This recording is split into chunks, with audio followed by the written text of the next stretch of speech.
tú guardarás en completa paz a aquel cuyo pensamiento en ti persevera, porque en ti ha confiado. Bienvenido de nuevo, estimado amigo y hermano en Cristo Jesús. El Centro Evangelístico Fe, Esperanza y Amor le trae un mensaje de Dios para su vida.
Apreciables hermanos y hermanas, amigos y amigas que me escuchan, que Dios los bendiga y los proteja donde quiera que se encuentren.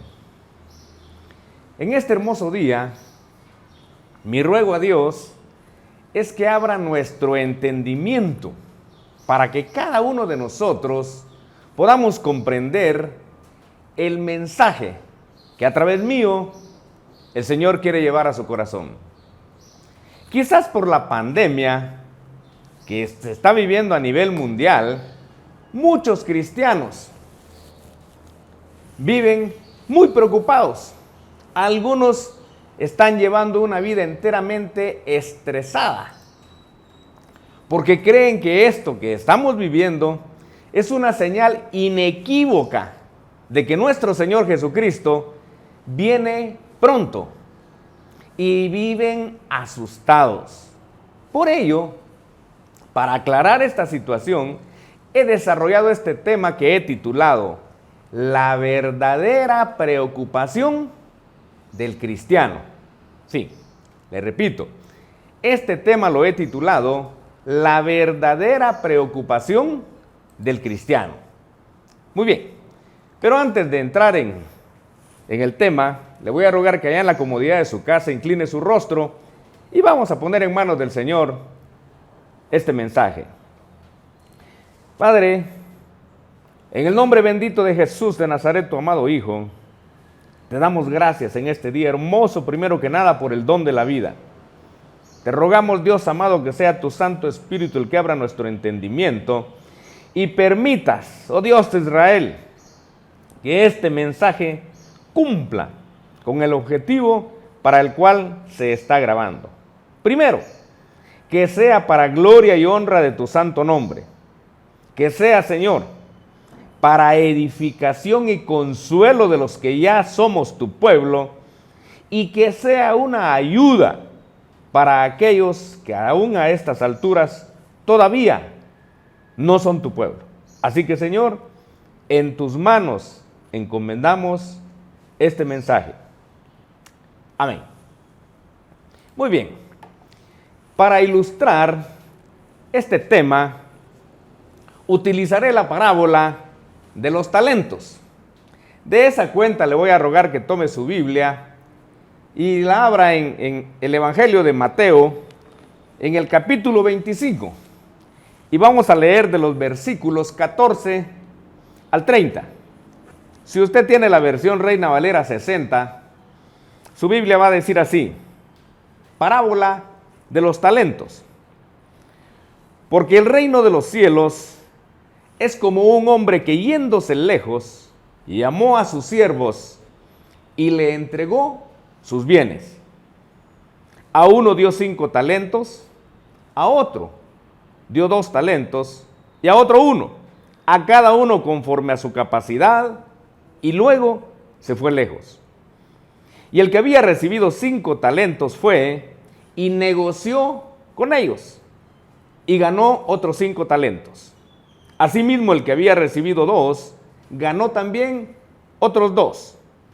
Pero el que había recibido 1, fue y cavó en la tierra, y escondió el dinero de su señor. Después de mucho tiempo, viendo el señor de aquellos siervos y arregló cuentas con ellos, y llegando el que había recibido 5 talentos, trajo otros 5 talentos, diciendo: Señor, 5 talentos me entregaste, aquí tienes, he ganado otros 5 talentos sobre ellos. Y su señor le dijo: bien, buen siervo y fiel, sobre poco has sido fiel, sobre mucho te pondré, entra en el gozo de tu señor. Llegando también el que había recibido 2 talentos, dijo: Señor, 2 talentos me entregaste, aquí tienes, he ganado otros 2 talentos sobre ellos. Su señor le dijo: bien, buen siervo y fiel, sobre poco has sido fiel, sobre mucho te pondré, entra en el gozo de tu señor. Pero llegando también el que había recibido 1 talento, dijo: Señor, te conocía que eres hombre duro, que ciegas donde no sembraste y recoges donde no esparciste. Por lo cual tuve miedo y fui y escondí tu talento en la tierra. Aquí tienes entonces lo que es tuyo. Respondiendo su señor, le dijo: siervo malo y negligente, sabías que ciego donde no sembré y que recojo donde no esparcí. Por tanto, debías haber dado mi dinero a los banqueros y al venir yo, hubiera recibido lo que es mío con los intereses. Quitadle pues el talento y dadlo al que tiene 10 talentos, porque al que tiene le será dado y tendrá más, y al que no tiene, aún lo que tiene le será quitado. Y al siervo inútil, echadle en las tinieblas de afuera, ahí será el lloro y el crujir de dientes. Muy bien, de la parábola anterior, veamos lo siguiente. ¿Con qué comparó ¿Con qué comparó el Señor el reino de los cielos? Lo comparó, dice, con un hombre. Según el contexto del relato, ¿quién era el hombre que representaba el reino de los cielos? Pues era nuestro Señor y Salvador Jesucristo. Claro, por eso es que en Lucas 17:21 se lee: porque he aquí, el reino de Dios está entre vosotros. Donde estaba el Señor Jesús, ahí estaba el reino de Dios. ¿Quién representaba entonces el reino de Dios? Pues nuestro Señor Jesucristo. Mientras estuvo aquí en la tierra, Él representó personalmente el reino de Dios. Entonces, Jesucristo es ese hombre que se fue lejos. El Señor, ya lo sabemos, ascendió al cielo a sentarse a la diestra del Padre. Ese es el viaje y se fue lejos, dice.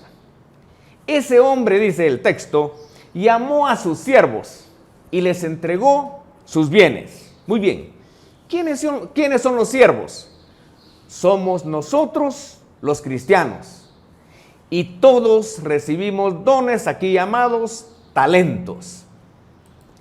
A uno, dice, le dio 5 talentos, a otro le dio 2 y a otro le dio 1 talento. Eso significa que todos eran salvos. Significa que todos eran hijos de Dios, eran parte del reino de Dios aquí en la tierra. Interesante es leer que a cada uno el Señor le dio dones, dice, conforme a su capacidad.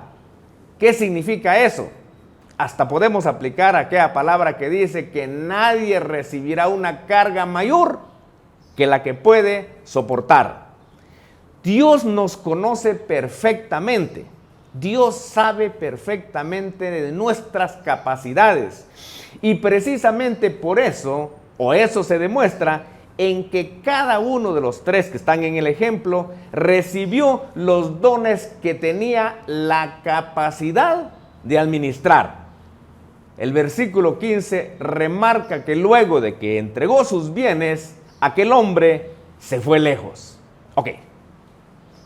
¿Qué interpretamos de esta parábola? En este pasaje, la palabra lejos no es figura de distancia. Lo voy a repetir.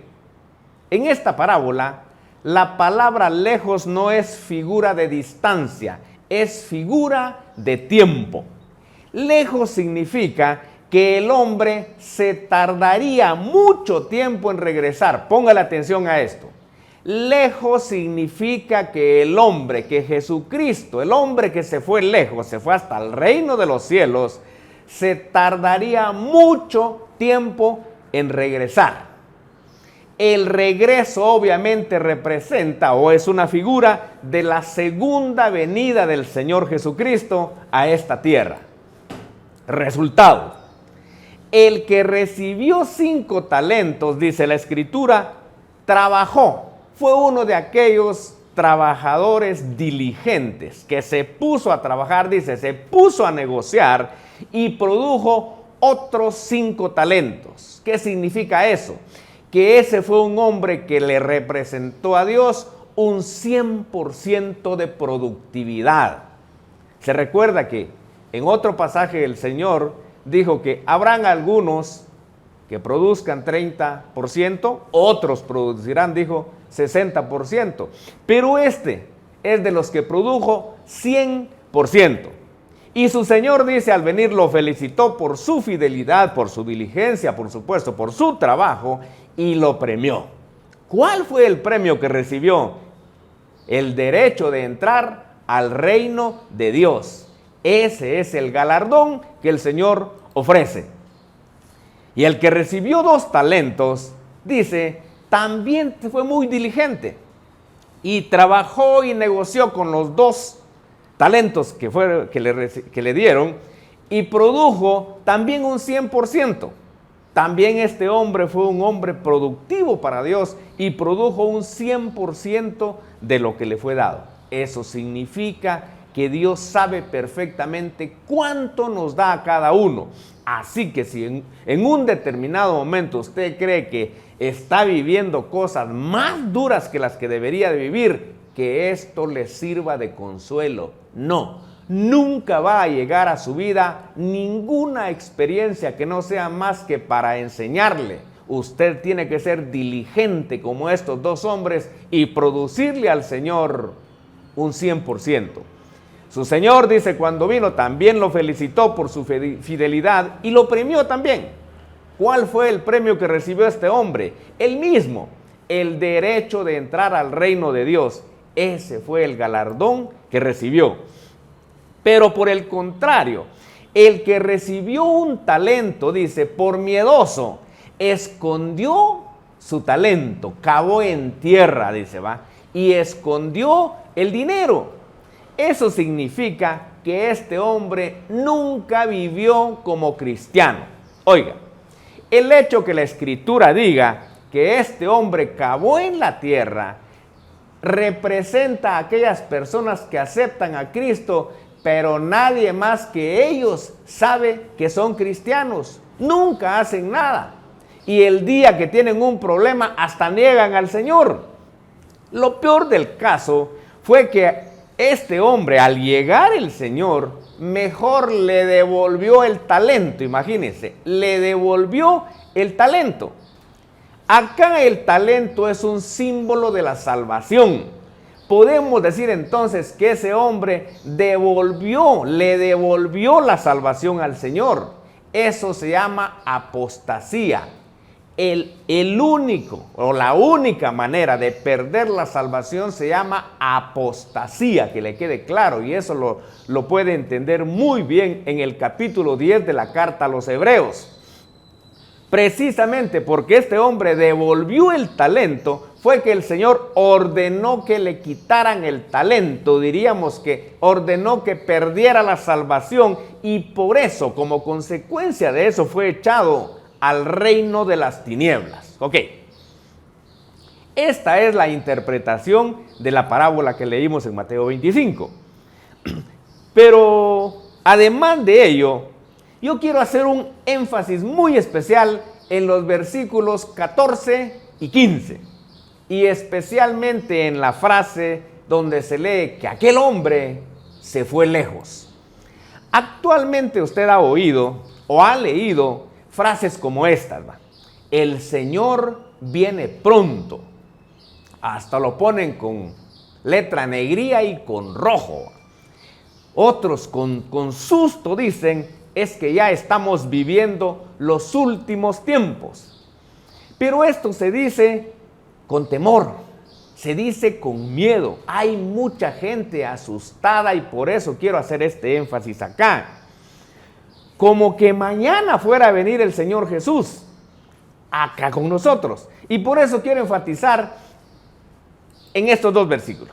La Escritura entonces nos revela que estamos viviendo ciertamente los postreros días. Eso está en Hechos 2 y versículos 16 y 17, donde se lee: mas esto es lo dicho por el profeta Joel. Y en los postreros días, oiga, y en los postreros días, dice Dios, derramaré de mi espíritu sobre toda carne. Basado en esta cita, les comparto el ejemplo siguiente.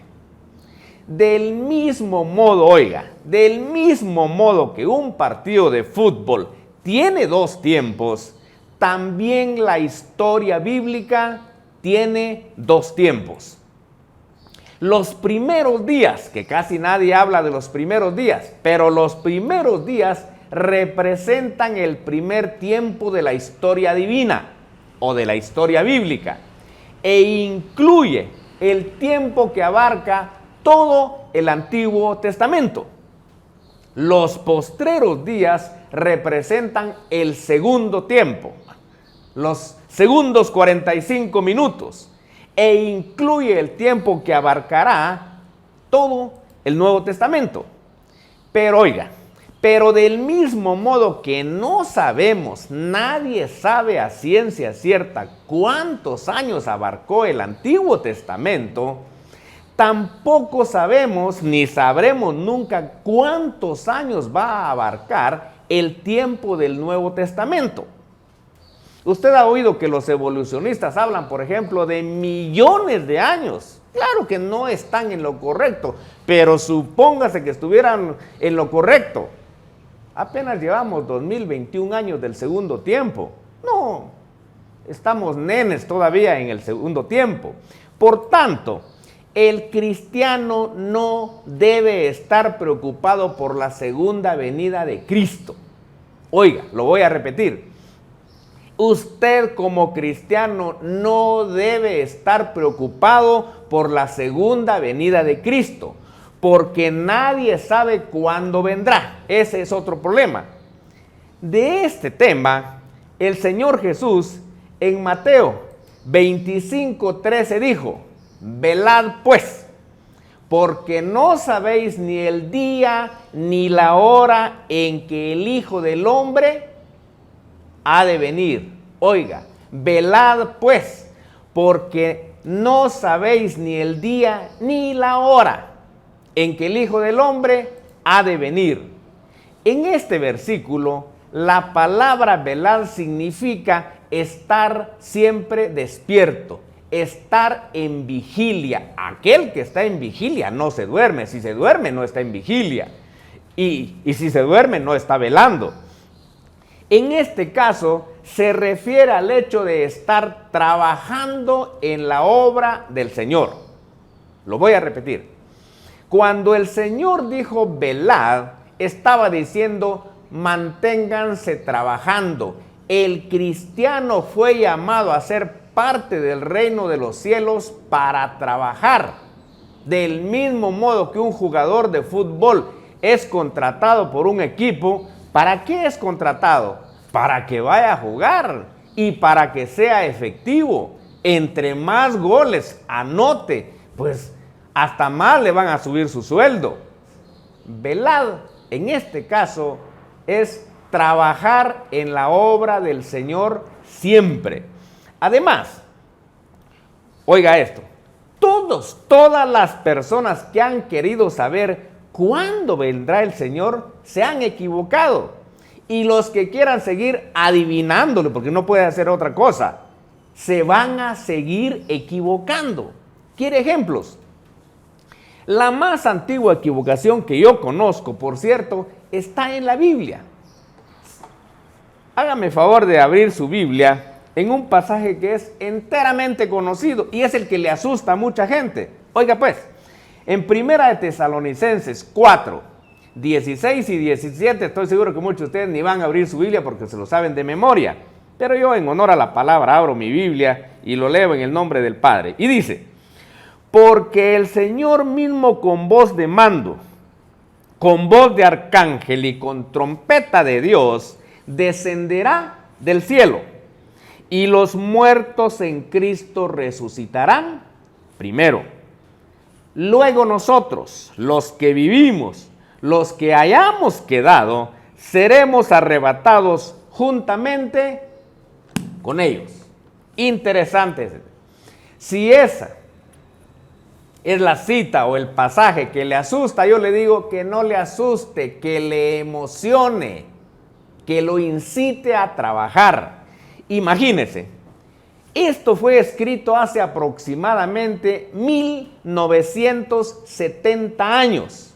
Estamos en el año 2021 y la primera carta a los tesalonicenses, se calcula que el apóstol Pablo la escribió en el año 51. Estamos a 1970 años de distancia.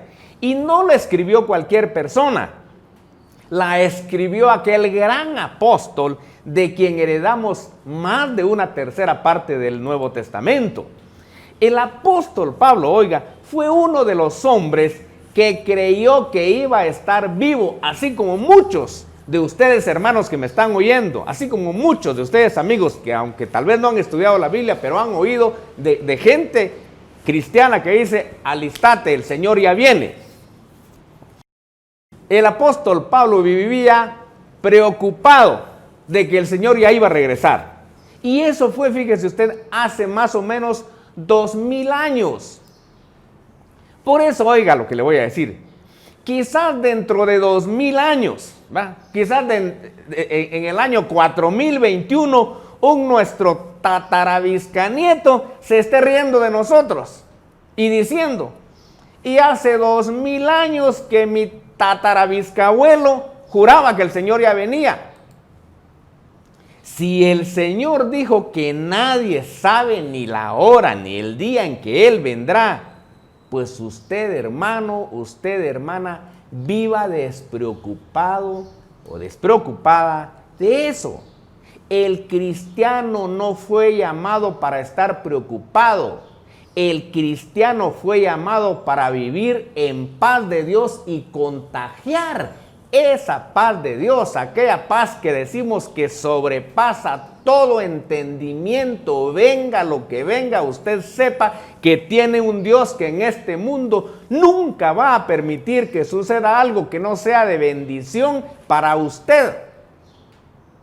Entonces, por favor, hermano, no se preocupe. El Señor, perdone que tal vez voy a ir en contra de muchos, pero el Señor no viene pronto. Eso de que viene pronto es una figura, pero no olvide lo que dice el apóstol Pedro, que para Dios un día, ¿cuánto es un día para nosotros? 24 horas, ¿verdad? Y a veces ni 24, 12 horas, porque día para nosotros es solamente cuando está claro. Pero para Dios, dice, es como 1000 años. Y 1000 años es como un día. Por eso es que en el Antiguo Testamento se dice los primeros días. Sí, pero no fueron días, fueron siglos. ¿Cuántos? Saber. Pero Dios no ha perdido el control de este mundo. Entonces, no se preocupe. Que le consuele esto que leímos. Si el gran apóstol Pablo, si el más grande apóstol que tuvo nuestro Señor y Salvador Jesucristo se confundió, ¿y por qué no se van a confundir muchos? Además, ¿y para qué se va a confundir? No se preocupe, ya le dije, el cristiano no fue llamado para vivir preocupado, el cristiano fue llamado para trabajar, para negociar, dice el ejemplo que vimos de los talentos, e invitar a otros a que vivan la paz que me da ese Dios. Sí, por favor, trabaje en lugar de estar preocupado, viva en paz. Segundo, otros que se han equivocado toda su vida y ya se cansaron de equivocar son los adventistas. Precisamente por eso se llaman adventistas, ¿verdad? Porque ellos fueron de los que le pusieron fecha a la segunda venida del Señor. Yo, hasta donde sé, ya ni me acuerdo cuántas veces le han cambiado la fecha, y en todas se han equivocado, y si le siguen buscando y poniendo fecha a la venida del Señor, se van a seguir equivocando. Respete lo que dice el Señor. Si Jesucristo, nuestro Señor y Salvador, dijo que nadie sabe ni el día ni la hora en que Él vendrá, sino solamente su Padre, para mí es un insulto querer en las Escrituras averiguar cuándo vendrá el Señor. No, respete, admire al Señor. No se sabe cuándo vendrá. Y oiga, yo creo que muchos están preocupados, tal vez porque no son muy fieles a la iglesia. Hay muchos que escuchan a otros predicadores. Actualmente hay un hermano que predica allá en la zona 5, que en el año 2015, según él, cuando se dio el fenómeno de las 4 lunas, si no se recuerda usted del fenómeno de las 4 lunas rojas que hubo en el año 2015, y que muchos empezaron a asociar ese fenómeno con la nación de Israel, ese hermano que predica allá en la zona 5 dijo que el Señor Jesús vendría en el año 2015. Cuando pasó el año 2015 y no pasó nada, sacaron su nota de que no, que había que modificarlo, ¿va? Pero que ya era una señal. Cristo ya viene. Sí, seguimos diciendo lo mismo y está bueno que lo diga. Pero le digo, ahora él anda diciendo que el Señor vendrá el otro año, en el 2022, oiga, y vendrá, dice, en secreto. Perdone, pero qué terquedad, qué insulto para el Señor. Si el Señor, le repito, si el Señor dijo que nadie sabe ni el día ni la hora, ¿por qué se va a meter usted a querer hacer cálculos? ¿Y por qué va usted a dejar de creerle al Señor y creerle a otra persona? No crea que yo oigo a este hermano. No tengo ni radio ni televisión. Lo que sucede es que ya les he contado, yo enseño Biblia allá donde trabajo y ahí, de acuerdo a la escatología que yo le he enseñado a los hermanos que me escuchan allá, me preguntan, mire, fíjese que el hermano fulano dijo tal cosa, y yo, escritura en mano, porque esta es nuestra norma que nos han enseñado acá en nuestra iglesia, la palabra de Dios. Les he dicho, no es cierto, se va a equivocar. Y ya le dije, y todo el que quiera adivinarle al Señor cuándo va a venir, se va a equivocar. Imagínense que ahora este hermano dice que el Señor vendrá el otro año, oiga, y que viene en secreto, 12 equivocaciones, desde hoy le digo, 12 equivocaciones fenomenales, en secreto. ¿Se recuerda lo que leímos en 1 Tesalonicenses 4:16? Porque el Señor mismo, oiga, con voz de mando, a esa frase o por esa frase el doctor George Eldon Ladd dijo que el grito más potente, oiga, que el grito más potente que jamás volverá a escuchar la humanidad, porque esa voz de mando va a ser un grito tan potente que lo oirá aún Abel, que fue el primer muerto que hubo en esta tierra, y cuando lo oiga, tal como lo dice ese versículo al final, resucitará. Ese grito no va a ser, imagínese la magnitud del grito que se dé allá, cuando se rompa el cielo y el Señor con voz de mando y con voz de arcángel pegue el grito y todos los muertos en Cristo resuciten. Entonces, hermano, no olvide, nadie sabe cuándo vendrá el Señor. Cada noche usted diga, en paz me acostaré y así mismo dormiré, porque solo tú, Jehová, me haces vivir confiado. Así que, hermano, duerma tranquilo. Usted, ya le dije, se van a morir sus nietos, bisnietos, y ya le dije, posiblemente dentro de 2000 años su tatarabiscanieto se esté riendo de usted, que usted estaba viviendo estresado cuando debería haber vivido en paz de Dios. Y comparta esa paz, viva en paz de Dios. Pero, ¿cuál es la verdadera preocupación, que es mi tema? Y el énfasis que dije que iba a hacer en los versículos 14 y 15. Por lo que sí debe estar preocupado todo cristiano es por su conducta. Lo voy a repetir. Por lo que sí debe estar preocupado todo cristiano es por su conducta. Pregúntese, ¿qué estoy haciendo con mi talento? ¿Qué estoy haciendo con mi talento? La verdadera preocupación, así se llama mi tema, la verdadera preocupación del cristiano es, oiga, no ser, o debería no ser como aquel fulano que recibió un talento y que lo enterró. ¿Usted no ha enterrado el talento? Eso preocúpese. La pregunta de hoy no debería de ser ¿cuándo viene el Señor? La pregunta de hoy debería ser, si el Señor viene hoy, si mi jefe viene hoy, ¿qué fruto le voy a entregar? Si el Señor viniera hoy y le llamara a usted por su nombre y dijera, a ver hijo, a ver hija, ¿cuántos incrédulos se han convertido en hijos de Dios por tus enseñanzas? Lo voy a repetir, hijo, hija, ponga su nombre ahí. ¿Cuántos incrédulos se han convertido en hijos de Dios por tus enseñanzas? ¿Cuántos le entregaría a usted? De eso es lo que realmente debemos estar preocupados todos los cristianos, no solo usted. Preocúpese de sus frutos. Allá en Juan 15 dijo el Señor que los que estemos pegados a Él, como los pámpanos, como las ramas están pegadas a la planta madre, darán fruto y darán mucho fruto. De eso preocúpese, hermano. Entonces, con base en esto, concluyamos. ¿Qué aprendemos del análisis de esta parábola de los talentos?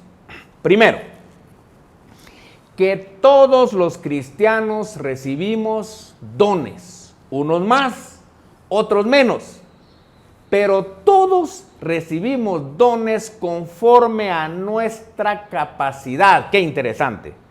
Y esos dones que recibimos, por supuesto, dice que Dios nos lo dio a través de nuestro Señor Jesucristo para que produzcamos fruto. Primera conclusión entonces, todos tenemos dones. ¿Ya se dio usted cuenta cuáles y cuántos dones le ha dado el Señor? ¿Utiliza usted esos dones? De eso preocúpese, hermano. De eso preocúpese, por favor. Segundo, que aquellos que hagamos un buen uso de los dones que nos dio el Señor, como aquel que recibió 5 talentos, como aquel que recibió 2 talentos, ¿va? Obviamente recibiremos nuestro galardón, que será entrar al reino de los cielos. Quiero aprovechar esto para aclarar otra cosa. Hay una creencia equivocada de que va a haber dones diferentes. Disculpe, hay un solo don. El don es entrar al reino de los cielos. Y usted lo puede ver. El que recibió 5 y produjo 5, recibió un galardón o más galardones que el que tenía 2, no, el mismo. Y si aquel que recibió 1 hubiera producido otro talento que le hubieran dado, lo mismo. El derecho de entrar al reino de los cielos. Tercero, que todo aquel cristiano que no haga buen uso de su don o de sus dones y los devuelva, el Señor dice, lo enviará al reino de las tinieblas.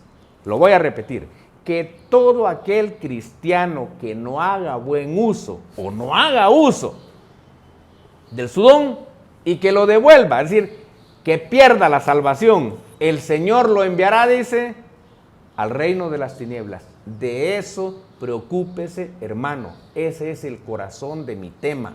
No esté preocupado por la segunda venida. No, preocúpese de qué resultados va a entregar. ¿Qué está haciendo usted con el don o los dones que el Señor le dio? Cuarto, que la historia bíblica tiene 2 tiempos. Los primeros días representan el primer tiempo del juego. Y eso se refiere a los años que abarca todo el Antiguo Testamento, desde la creación de Adán hasta donde se cerró el Antiguo Testamento. Y los postreros días, o los últimos días, o los últimos tiempos, como dicen algunos, representan el segundo tiempo de la historia divina y que son los años que abarcará el Nuevo Testamento. Estos días, los postreros días, principiaron con la primera venida de nuestro Señor Jesucristo y terminarán el día del juicio final. Así que oiga, para su consuelo, para su aprendizaje, si alguna persona en forma asustada le dice, preocupate, es que estamos viviendo los últimos días, usted dígale, sí, llevamos, si nuestro calendario está bien, llevamos 2021 años de los postreros días. Así que no se preocupe. Esto terminará en el juicio final. Y quinto, que el cristiano no debe estar preocupado por la venida del Señor.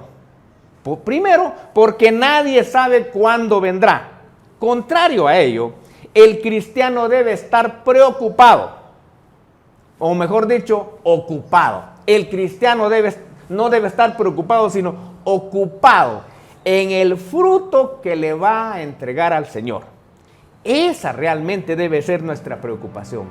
Así que, hermano, Si usted está preocupado o estaba preocupado hasta antes de oír este mensaje, el Señor le dice: dormí en paz, hijo. Duerma en paz, hija. En lugar de preocuparse, ocúpese de trabajar para el Señor. Amén. Nunca me gusta decir amén, pero a esto sí le digo amén, hermano. Así que, hermano, a trabajar. Que Dios le bendiga. Espero en el Señor que este mensaje le sirva. Si vale decir esto, no oiga este mensaje una vez, óigalo varias veces y tome su Biblia y verifique. Por lo demás, le ruego que allá donde está usted, incline su rostro y vamos a darle gracias a Dios por este mensaje. Padre, gracias Señor por esa palabra que nos enseña, que nos consuela y que nos da esperanza para nuestra vida. Gracias, Padre, por este mensaje. Como dicen algunos hermanos y yo comparto, añade, Señor, bendición a esta palabra y permítenos vivir tranquilos y contentos, sabiendo, Señor, que tenemos un Dios que tiene el control de este mundo. Nada sucede en este mundo si tú no lo permites, y el día que tú permites algo lleva una bendición de por medio.